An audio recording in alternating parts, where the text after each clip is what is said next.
जय श्री कृष्णा। क्या आप जानते हैं कि एक पापी बहेलिया भी केवल एक रात के जागरण के प्रभाव से राजा बन गया।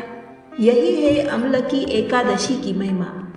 फाल्गुन मास के शुक्ल पक्ष में आने वाली अम्लकी एकादशी का विशेष महत्व है।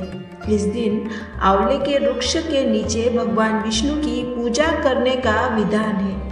मान्यता है कि इस व्रत को श्रद्धा से करने से सभी पापों का नाश होता है और अंत में मोक्ष की प्राप्ति होती है। प्राचीन समय में वैदिक नाम का एक नगर था।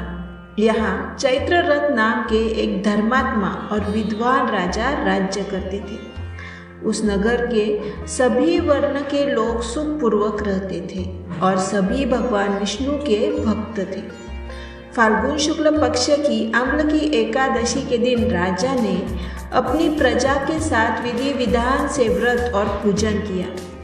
आंवले के वृक्ष के नीचे भगवान विष्णु की स्तुति करते हुए उन्होंने प्रार्थना की, हे धात्री, आप ब्रह्म स्वरूप है, हमारे पापों का नाश करें और हमारा अर्घ्य स्वीकार करें। रात में सभी ने जागरण किया और भगवान की कथा सुनी। उसी समय एक बहेलिया जो जीवों की हत्या करके अपना जीवन यापन करता था, भूखा प्यासा उस मंदिर में आ पहुंचा।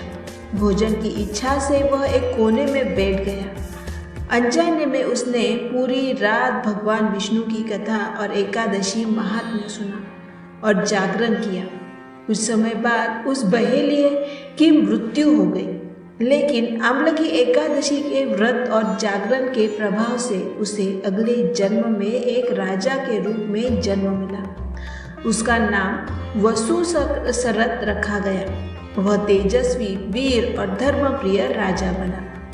एक दिन शिकार के दौरान वह जंगल में रास्ता भटक गया और एक वृक्ष के नीचे विश्राम करने लगा।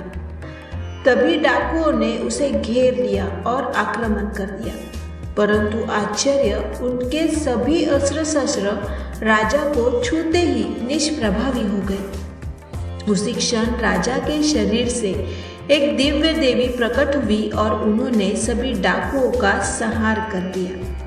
तभी आकाशवाणी हुई, हे राजन, भगवान विष्णु के अतिरिक्त इस संसार में तुम्हारी रक्षा कौन कर सकता है। जब राजा को अपने पूर्व जन्म के पुण्य का स्मरण हुआ और वह सुरक्षित अपने राज्य लौट आया। इस कथा का संदेश स्पष्ट है, भक्ति का प्रभाव कभी व्यर्थ नहीं जाता, चाहे अनजाने में ही में क्यों न हो। भगवान का स्मरण जीवन को बदल सकता है।